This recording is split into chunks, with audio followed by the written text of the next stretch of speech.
The LA Kings close out the Avalanche with a dominant third period. We'll talk about that and the continued emergence of Quinton Byfield on this episode of Locked On LA Kings. You are Locked On Kings, your daily podcast on the Los Angeles Kings, part of the Locked On Podcast Network, your team every day.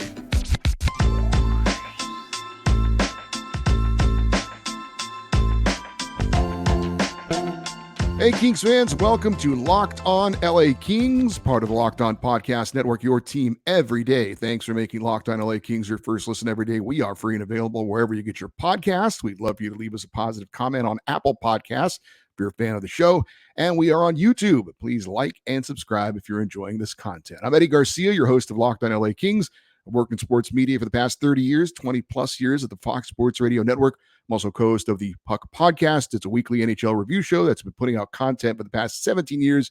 And of course, a passionate LA Kings fan for the past 30 years. Today's episode is brought to you by Sleeper. Download the Sleeper app and use the promo code LOCKEDONNHL to get up to $100 match on your first deposit. Terms and conditions apply. See Sleeper's terms of use for details. Hope you had a great weekend. The LA Kings hosted the top team in the Central Division, the Colorado Avalanche, on Sunday evening, and posted an impressive 4-1 victory. If you missed it, we'll give you a quick recap, but also real quick, let's give you the Kings lineup going into that game. It is the same lineup we have seen over the last few games. Again, no Blake Lizotte, who missed his fifth straight game with an undisclosed injury, but he is expected to be back soon. The Kings lineup, again, is kind of what we've seen of late. Obviously, the top line of Kopitar, Kempe, and Byfield remaining unchanged all season, and they would have a big game against Colorado. The Danault line, the number 2 line, still with Kevin Fiala and Trevor Moore. The third line, the PL Dubois line, Carl Grundstrom, again, up there on the left wing with Alex Laferriere. And then the third line, Trevor Lewis centering in place of Blake Lizotte, Jarrett Anderson-Dolan, and Arthur Kaliyev on the wings. The defensive pairings have been almost the same for the entire season. I think maybe but one game. Mikey Anderson, Drew Doughty, Vladislav Gavrikov, Matt Roy, Andreas Engelland, Jordan Spence, and the goaltender would be Cam Talbot, backed up by Phoenix Copley. As for this game against the Avalanche, the Kings did not get the first goal of the game, and they did not get off to a particularly great start. They weren't terrible, but not as good as we have seen them in the recent past. Maybe it was due to the days off. Again, 3 days off before facing a good Colorado team. Regardless, LA was down 1-0 after one. Although it should be pointed out, the Kings came about as close as you can to scoring a goal without actually scoring a goal. That was when Kevin Fiala got off a wrist shot that went right post to left post and then away. He even celebrated, so he thought it was in. The naked eye, I thought it was absolutely in as well, but replay didn't lie. It did not go in. However, in the second period, one would go in for the LA Kings thanks to Quinton Byfield deflecting in a Mikey Anderson point shot on an odd man rush for Q, his 5th goal of the season, and we were tied at 1-1. Then came the big third period for the Kings as they had a total of 15 shots on goal combined in the first and second period. In the third period, they outshot Colorado 23-5. Quinton Byfield will score his 2nd of the game, 6th of the season on a beautiful passing play with line mates Adrian Kempe and Andrei Kopitar to get the lead. Trevor Moore would score on a beautiful wrist shot in close less than a minute later. Suddenly the Kings were up 3-1, and then Drew Doughty would put the dagger in with an empty net goal, his 5th of the season. Final score, Kings 4, Avalanche 1. LA improved to 14-4-3 on the season, 5-4-3 at home. Kings have won 6 of their last 7 and 10 of 13. We'll let you know where that leaves the Kings right now in the Pacific Division standings coming up in just a minute. Do want to give you the game stats for this win over Colorado. Again, very solid win for the Kings over a very good Colorado team that, again, is in first place in the Central Division. And great to see the Kings taking advantage of their situation. We'll get more into that in a moment. But obviously, the Kings win the game 4-1, outshooting the Avalanche 38-21, and in particular, that big third period where they really tilted the ice. No special teams goals in this one for either team. Kings only 1 power play opportunity. They were 0-for-1. Colorado was 0-for-2. Faceoffs 1 favored the Kings 28-24. Block shots, a slight advantage for Colorado 18-17. But again, with the high volume of shots the Kings were getting, you could understand that. And then the hits favored the Avalanche 16-12. But I thought, again, that the Kings did a good job of taking advantage of the situation of that game. Colorado played the night before in Anaheim. They even went extra time losing in a shootout. Or did they win in the shootout? I can't recall. I think they won in the shootout. Anyway, the Avs did not have one of the top defensemen in the league, one of their top players, Cale Makar, who got injured in that game against the Ducks. So he was out of that game against the Kings. And of course, the Kings had home ice advantage. So factor all those in, and it should have been an advantage for the Kings. And it was great to see them take advantage of their opportunity. The Kings, I thought, clearly had more energy than the Avs, who again played the night before. The Kings had 3 days off. So the jump was good. And I thought that played a factor eventually as the game went on into the third period, where again, the Kings really tilted the ice, kept it in the Colorado end, put the pressure on, scored the goals to put the game away and get that victory. Also, home ice, crowd was into it. The Kings haven't been as good as on home ice as they would like to be. Of course, they've been amazing on the road, but I thought the crowd was into it throughout. I thought the Kings fed off that and had a little bit of extra push when they needed it to skate off with the big 2 points. As far as some of the players and plays that stood out from the win over Colorado, and we're going to get to my 3 stars of the night coming up in a minute, but Trevor Moore's goal, his team-leading 12th of the season, was, I thought, eye-opening. Moore has gone from being a very solid role player to a reliable scorer to maybe an elite goal scorer at this point. Trevor right now is currently tied for 6th in the NHL in goals. He's tied with 7 other players, so it's a crowded group. But right now, Trevor Moore again leading the Kings in goal scoring with 12. And the move he made to give that Kings the all-important 2-goal cushion in the third period was an elite move. He was on the boards, spun off a defender, made a quick, strong move to the net, and then placed the puck perfectly into the upper top corner, all with speed and quickness and accuracy. Now, you can argue whether he's an elite player, because elite players do those things on a semi-regular basis, and he hasn't done that. But that was an elite move. That was a special move. And Trevor Moore is, I think, turning into possibly an elite player. I think moves like that certainly give him confidence, proves it to himself that he can do that, proves to his teammates and the fans. He's on pace for 47 goals. Now, I don't think that's going to happen, but I think 30 goals for Trevor Moore is very doable. He's already only 5 off his career high. And there's no doubt that barring injury, he's going to blow that away. So Trevor Moore has taken his game to another level. Great to see, and given the LA Kings another big-time offensive weapon. It was on display with that goal he scored. Drew Doughty, by the way, would be one of my 3 stars of the game, except for my sentimental heart. Drew iced the game with an empty net goal. His defensive play was solid, and he also saved a goal in the first period that could have made it 2-0. There was a mistake, or not really a mistake, but Mikey Anderson, his defensive partner, fell down, led to a 2-on-1. Colorado had a glorious scoring chance, if not for Drew Doughty getting his stick in the way of a shot and deflecting it away, saving a goal. He also started that great passing play that we saw on the second goal, what ended up being the game-winning goal for the Kings. Doughty to Kopitar to Kempe to Byfield, tic-tac-toe passing play. Some secondary assists you see are kind of worthless. They don't really impact whether a goal was scored or not, but you still get an assist for it. And then there's other assists, like the one Drew Doughty had, where you really almost deserve an assist for that one, even though it wasn't a secondary assist. But Drew Doughty, all-around great play. And normally I would have given him, I think, one of my 3 stars of the night, but that did not happen because of Anze Kopitar. Kopitar is my number 3 star of this game. Now, he only had 1 assist, but it was a big assist. And he played his typical all-around great game.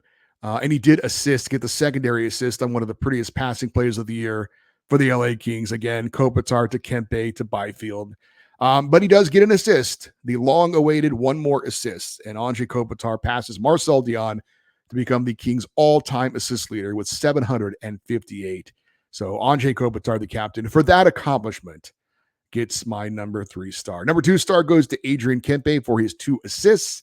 He had the secondary assist on the Kings' first goal. Great drop pass to Mikey Anderson. Not spectacular, but just making the right play at the right time. We know Kempe can finish and is a very good goal scorer, but this season he's showing he can set up teammates equally well. Obviously, had the primary assist on the Quinton Byfield goal, and Kempe leads the team with 22 points and leads the team in assists with 14. He is definitely on pace for a new career high in assists. That was 26 set last season. And he's also on pace for a new career high in points, which he also set last season with 67. Right now, he's got 22 points in 21 games. So a solid season from Adrian Kempe. Maybe the goal scoring down a little bit, but his assists and points are right there and certainly above what he's done so far in his career. So juice, we know he can also play solid defense, really rounding into just an all-around great player. But my number one star goes to Quinton Byfield. 2 goals in the win over Colorado. He has now set a new career high for goals in a season with 6. He's only 3 points away from a new career high in points, which is 22. He's got 18 right now. He darn near had a hat trick, his first hat trick last night. A couple of shots at an empty net went just wide, but it is so fun to see Quinton Byfield emerge. I definitely thought this was possible, but this is even more of what I expected. I kind of thought this might be what we see from Q next season. But he's ahead of the curve, my curve anyway. I'm sure others would say we should have saw this a little sooner. Regardless, we talked about last season, him getting big minutes and how he's used those minutes to get better. And we saw that certainly on display in the game against Colorado. Last year, he had the speed and the hustle and the desire to win, to get on the forecheck and try and create loose opportunities, loose pucks. This year, we've seen more strength and more balance from him in those board battles where he's winning them, shielding defenders with his body, winning those puck battles and getting the cycle going. Clearly, he's developed a nose for the net, which we saw on display in both his goals against Colorado, at the side of the net for a deflection and then a pass in close to put it in. I think the only thing Q's lacking right now is that carry the puck in the zone and finish like on a wrist shot to create your own shot and finish. But other than that, Quinton Byfield is definitely getting it done for the LA Kings, and it was great to see he's my number one star for the win over Colorado. He was not on the list, but goalie Cam Talbot had another solid game. We'll get more into that and maybe some things we liked and didn't like. That's coming up here on Locked On LA Kings, your team every day. Hey, Quinton Byfield scores a hat trick and the LA Kings win the Stanley Cup. That sounds good, right? Well, you know what else sounds good? You winning 100 times your money by playing daily fantasy hockey on the Sleeper app. As the official daily fantasy app of Locked On NHL Networks, Sleeper is our top choice for daily fantasy sports, especially daily fantasy hockey. With Sleeper, you pick more or less based on goals, assists, points, saves, and more. And Sleeper offers 100 times payout, 100 times. And although we love the NHL, it's not just about hockey. You got the NFL in full swing. College football bowl games are coming up. The NBA going on as well. Now is a great time to get in on all the amazing sports action. Make the right picks, and you could win big. Use promo code LOCKEDONNHL and get up to $100 match on your first deposit. Terms and conditions apply. That's Locked On NHL. See Sleeper's terms of use for details and locational availabilities.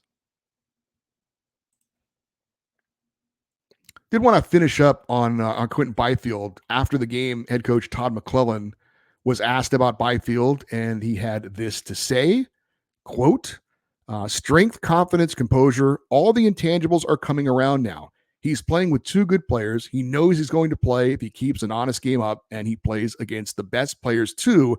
That's one hell of a line he had to play against, and he did a real good job of checking as well. So Todd McLellan talking about Quinton Byfield emerging and having a big game against the Colorado Avalanche. So again, yeah, it's been great to see what Quinton Byfield has done. And it was a big night for Anze Kopitar. I know he got a lot of the attention afterwards because of him setting the record for assists in a season. But I thought if you're looking big picture, I mean, we know what Kopi is. He's a future Hall of Famer. I think he's the greatest LA King of all time. So him making these accomplishments or hitting these milestones, it's just a matter of if, not when. And he deserved all the attention, don't get me wrong. But I thought, again, bigger picture, the night to me was about Quinton Byfield because of him turning into a player. And again, for me, a little bit ahead of schedule for what I thought that he would be, doing. And I think it's fair to say Quinton Byfield giving the Kings another scoring element and another dangerous player for teams to have to contend with now. obviously makes them a much more dangerous team. And it's been talked about here. It's been talked about on the game broadcast. I'm sure other podcasts as well. The LA Kings number one line really starting to look like a number one line, and just making the Kings that much better. As far as some of the things that we liked and maybe didn't like, well, we certainly liked the third period. The Kings didn't start the way they probably wanted, but they sure finished the way they wanted. Good to see the Kings also getting a hard-fought win, kind of pulling away. You know, we talked about this a little bit with the Kings. They get off to great starts. They scored 3-4 goals, and, you know, they can roll like that. But most teams can, you know, when you kind of have a high-scoring output. But can they get those wins when they're tied 1-1 going into the third period? Well, we saw it against Colorado, and that was really good to see. There were a few defensive breakdowns. There were a few odd man rushes that the Kings allowed, but I did think that under those circumstances that the Kings defensemen did their best job of the season defending those odd man rushes. Colorado had, I know, 3 separate 2-on-1s, and Drew Doughty, Mikey Anderson, and Jordan Spence all played them perfectly. Good communication with goalie Cam Talbot, letting them know they were taking the pass away, and he had the shooter, and he made the save. So, you know, you're not going to play a perfect game. There are going to be mistakes made, but how do you play those mistakes? How do you erase those mistakes? By making the right play. I thought the Kings did a good job of that defensively all night. Another thing we liked, did you see the celly by Q and Juice on the third goal? Adrian Kempe again makes a beautiful pass off the feed from Kopitar through the crease, and Byfield just taps it in. Again, the tic-tac-toe passing play. And afterwards, they did a celebration. I don't know if you caught it. It was real quick. I'm old school, so maybe this reference isn't going to hit with some people. But they did like the Run DMC thing, the arms crossed and the pose. Oh, I just bumped my mic. Kind of like this, if you're watching on YouTube. So that's what I thought it was, but again, that's a little old school for those guys. It was fun to see. And Quinton Byfield was asked afterwards about it, and he said that actually he and Kempe play FIFA video game, the soccer game. And I guess that's a celebration you can do in the video game. And so they were thinking of coming up with something, and because they play that game together, that's what they came up with. And I thought it was cool. It was fun. And, you know, look, it wasn't that long ago, especially in hockey, any kind of extra celebration like that was very forbidden. And I may be old school in a lot of things, but not in that. I love bat flipping in baseball. I'm not saying, you know, you want to show up your opponent necessarily. I'm not big on the trash talking, but celebrating with a teammate after you make a great play. Yes, I want to see that. This is entertainment. And that was fun. And I thought it was like, yeah, sure, it was premeditated, but still, I loved it. I hope we see a lot more of it. So the celly from Q and Juice, again, that was cool. Some things we didn't like, there's not much. We talked about the start. Obviously, the Kings like to start better. Only 6 shots on goal in the first period. 0 for 1 on the power play. Obviously, only 1 opportunity, but you know, we love to see the power play get going. So we talk about some of the same things we've talked about. But you know, only 1 opportunity, so you can't be too down on that. But overall, not a lot to be unhappy about for me in this win for the LA Kings over the Colorado Avalanche. All right, let's get into goalie Cam Talbot. He stopped 20 of 21 shots. He was able to get his 11th win of the season. He's now 11-4-1 overall. Picked up an assist on the Drew Doughty empty net goal, his first assist as a member of the Kings, just his 5th career assist. He's been around a while, so that's a special moment for him. He did lower his goals against average to 1.96. That's second best in the NHL. And he raised his save percentage to .930, 4th best in the NHL. The only goal allowed was a shot that went through P.L. Dubois, who was trying to block it. You could have called it a stoppable shot, but certainly not a soft goal. Not sure exactly how much he was screened by Pierre-Luc Dubois. It was scored by a defenseman who's not much of a goal scorer in Manson. But otherwise, overall, solid game from Cam Talbot. I thought he had real good communication with his defenseman we talked about on those odd man rushes. He did have 1 misplay of the puck where he gave it away, but then he made the save right afterwards to kind of erase his own mistake. There was a shot off the boards that ended up coming right off the right post, and he was able to hug the post and cover up the puck and keep it out. And I thought his rebound control was very good as well. Again, a very solid all-around game from Kings goalie Cam Talbot. Up next, we're going to look at where the Kings are now in the standings. Also going to give you a rain report, checking on the Kings AHL affiliate. That's coming up next here on Locked On LA Kings, your team every day. When you're drafting your fantasy team, do you ever wish you could handle that for your business team as well? Do the same thing, make a fantasy draft? Well, if you're building a talented roster, then you need Indeed. Indeed is the hiring platform where you can attract, interview, and hire all in one place. Don't spend hours on multiple job sites looking for candidates with the right skills when all you need to do is get Indeed. Indeed does the hard work for you. Sponsor a job, and they will match you with quality candidates whose resumes on Indeed fit your job description right when you post it. With Indeed, you can start hiring fast. Over 3 million businesses worldwide use Indeed to hire great talent fast. Indeed knows when you're growing your own business, you have to make every dollar count, and that's why with Indeed, you only pay for quality applications that match your must-have job requirements. Visit Indeed.com/lockedon to start hiring now. Just go to Indeed.com/lockedon, Indeed.com/lockedon. Terms and conditions apply. Cost per application price not available for everyone. Need to hire? You need Indeed.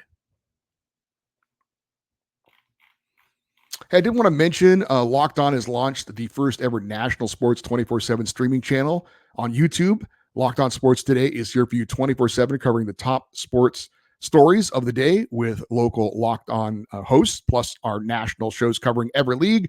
So go to Locked On Sports Today on YouTube and subscribe to the first ever national sports 24/7 streaming channel. And the LA Kings face the Columbus Blue Jackets on Tuesday, 4 p.m. Pacific time, looking to tie an NHL record for most road wins to start a season. Catch every moment of the hometown broadcast of your LA Kings on Sirius XM on the SXM app. Just search LA Kings. It's the start of a new week, so we always check in on the division standings in the Pacific, tell you where the Kings are, and it's pretty much the same place they've been throughout the season. Vegas is still in first place with a record of 16-5-4 for 36 points, most points in the Western Conference. This past week, Vegas went 2-0-2, lost in overtime to Calgary in a shootout to Edmonton, and then beat Vancouver and Washington. Vancouver Canucks right now are the second place team with 33 points, a record of 16-8-1. They went 2-1 over the past 7 days. They beat Anaheim and Calgary and lost to Vegas. And then the LA Kings are in third place, 14-4-3, as we mentioned, for 31 points. They were 1-1 over the past week. They lost to Washington and beat Colorado. That said, the Kings do have 4 games in hand on both the Golden Knights and the Canucks, meaning the Kings have 4 more games to play, 4 more opportunities to get points than Vegas or Vancouver. Kings are third in the NHL in points percentage at .738. That's best in the Western Conference. Only the New York Rangers and Boston Bruins are better. As far as the rest of the Pacific Division, Calgary right now in fourth place, 10-11-3, the record for 23 points. They were 2-1 this past week. They beat Vegas and Dallas both in overtime, lost to Vancouver. Seattle right now is in fifth place in the Pacific, 8-11-6 for 22 points. They were 0-2-1 over the past week, lost in a shootout to Toronto and lost to Chicago and Ottawa. Anaheim is 11-14 on the season. They have not played a game that's gone into a shootout or overtime, I don't believe. They've got 20 points. 1-2 is their record over the past week. They lost to Vancouver and Washington. They beat Colorado. Edmonton is still, they're starting to play a little bit better, but still a lot of ground to gain. 9-12-1 for 19 points. They were 2-0 the past week. They beat Vegas in a shootout and Winnipeg, and then bringing up the rear, not only in the Pacific, but in the entire NHL, the San Jose Sharks, 6-17-2 for 17 points. They were 2-2 the past week. They beat Washington and New Jersey, lost to Boston and the New York Rangers. We do want to give you a rain report and also want to remind you, coming up on tomorrow's show, Jared Shafran from the Ontario Reign is going to join us to give us a firsthand report on how the Reign is doing this season, and in particular, let us know how guys like Brant Clark and Alex Turcotte are looking. As for Ontario, over the past week, they were 1-2. They lost to Tucson 3-2 last Tuesday. TJ Tynan and Nikhil Thomas had the Reign goals. Thomas on the power play. David Rittich took the loss in net. He allowed 3 goals on 9 shots before getting pulled. The Reign then lost to Coachella Valley 2-0 this past Friday. David Rittich was back in net. He did finish this game allowing 2 goals on 21 shots, but obviously did not get the support from his teammates offensively. And the Reign did get a win this past Saturday against Coachella Valley, 4-3 in overtime. Martin Chromiak scored in sudden death to win it, his 6th of the year. Tyler Madden, Alex Turcotte, and Samuel Fagemo each scored in regulation. For Fagemo, his team leading 9th goal of the season. He's got 9 goals in 9 games for Ontario since being reclaimed off waivers from Nashville by the LA Kings and the Ontario Reign. For Turcotte and Madden, each their 5th goals of the season. Brant Clark had 2 assists, and goalie Eric Portillo made 29 saves in net in the win. Clark is second on the team in points with 20, and Portillo is 6-1-1 on the season. Coming up for the Ontario Reign this week, they've got 3 games. Wednesday, they host Henderson. Friday, they host Bakersfield, and then Saturday, they're at Bakersfield. All right, for you everydayers, those of you that listen and watch Locked On LA Kings every day, again, Jared Shaffron coming up tomorrow to give us filled in on everything going on with the Ontario Reign. We're also going to preview the Kings game in Columbus against the Blue Jackets, where if they win, they'll tie an NHL record for most road wins to start a season at 9. On Friday, of course, we'll have our usual fan feedback show. So that's some of what's coming up this week here on Locked On LA Kings. If you want to send an email for our feedback show, or you just want to connect on anything with the Kings, the email address is lockedoneddie@gmail.com, EDDIE. Also, you can stay connected through social media with the show on X, Twitter, and Instagram. We are at Locked On LA Kings. I am Eddie Garcia. Thank you, as always, for listening and watching this episode of Locked On LA Kings, part of the Locked On Podcast Network, your team every day. Have a great rest of your day. We'll talk to you on Tuesday. And as always, go Kings go.